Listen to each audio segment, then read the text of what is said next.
வெள்ளரி பழம் உடம்புக்கு ரொம்பவும் நல்லது. இதன் தோல்களை நீக்கிவிடலாம். உள்ளே இருக்கும் கொட்டை பகுதிகளையும் நீக்கிவிடலாம். இது உடம்புக்கு ரொம்பவும் நல்லது. நம் விவசாயிகளிடம் நீங்கள் வாங்கி இதை யூஸ் செய்யுங்கள். அற்புதமான ஒரு பழம் இது. இந்த பழங்களை நாம் அப்படியேவும் சாப்பிடலாம். ஜூஸ் ஜாகரியோடும் இல்லை சுகர் பால் ஆட் செய்தும் மில்க் ஷேக்காக செய்து சாப்பிடலாம்.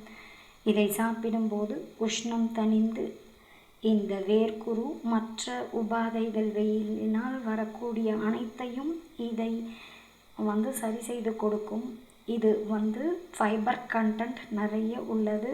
இந்த பழத்தை மிஸ் செய்யாதீர்கள் அன்பு உள்ளங்களே.